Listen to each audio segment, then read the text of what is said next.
कोल्हापूर जिल्ह्यातील तारदाळ गावच्या प्रियंका निलेश खोत यांनी आपल्या असामान्य जिद्दीच्या जोरावर भारतीय सैन्यात लेफ्टनंट पद मिळवून जिल्ह्याचे नाव देशपातळीवर उंचावले आहे। 2022 साली प्रियंका यांचे पती निलेश खोत हे भारतीय सैन्यात जवान म्हणून कार्यरत असताना हृदयविकाराच्या झटक्याने त्यांचे निधन झाले। या दुःखद घटनेनंतर खचून न जाता प्रियंकांनी पतीचे स्वप्न पूर्ण करण्याचा आणि सैन्यात दाखल होण्याचा निर्धार केला। त्यांनी चेन्नई येथील ऑफिसर्स ट्रेनिंग अकॅडमीत खडतर प्रशिक्षण पूर्ण केले आणि पासिंग आउट परेडमध्ये सहभाग घेतला।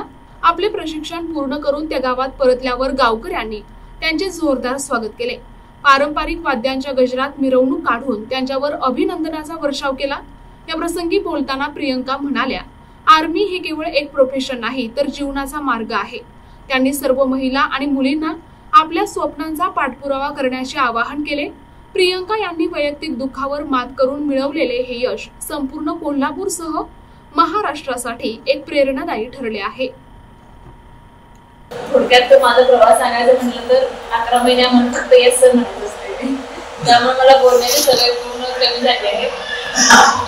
बिकॉज आर्मी हे असंच आहे की त्याच्यावर चाललेलं आहे। जेव्हा युद्धाचं काळ होते त्यावेळेला कुणाला आपल्याला एक्सक्यूज देता येत नाही, मला इकडे जायचं तिकडे जायचं, आम्हाला फक्त येस सर म्हणायचं असते, तिथे उपस्थित राहायचं असते। त्यामुळे ट्रेनिंग ही त्याच्यासाठीच होती। त्यामध्ये आम्हाला वेगवेगळ्या वेपन तर सगळ्याच जे बेसिक गोष्टी एका व्यक्तीला माहीत असायला त्या सगळ्या गोष्टीची आम्हाला त्या गोष्टीसाठी ट्रेन करण्यात आलं।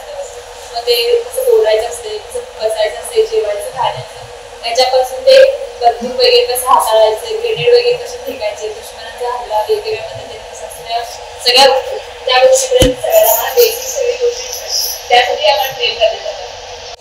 खरंच आज आमच्या गावाला अभिमानाचा दिवस आहे, कारण आमच्या गावातल्या सून प्रियंका निलेश खोत यांची लेफ्टनंटपदी निवड झाल्याबद्दल बरोबर गावकऱ्यांचं आज मानानं उंचवलेले आहे। त्यांचे पती निलेश खोत हे शहीद झाल्यानंतर अत्यंत जिद्दीने त्यांनी परिश्रम घेऊन स्वतःला त्यात वाहून देऊन जे पद उपलब्ध करून घेतलं त्याबद्दल खरोखर गावाच्या वतीने खरोखर त्यांचं कौतुक करावं तेवढं थोडं आहे। असंच या गावाचं नाव त्यांनी नावलौकिक वाढवत राहावं अशी आमची शिरकाई चरणी प्रार्थना आहे। NTV news Marathi, Kolhapur.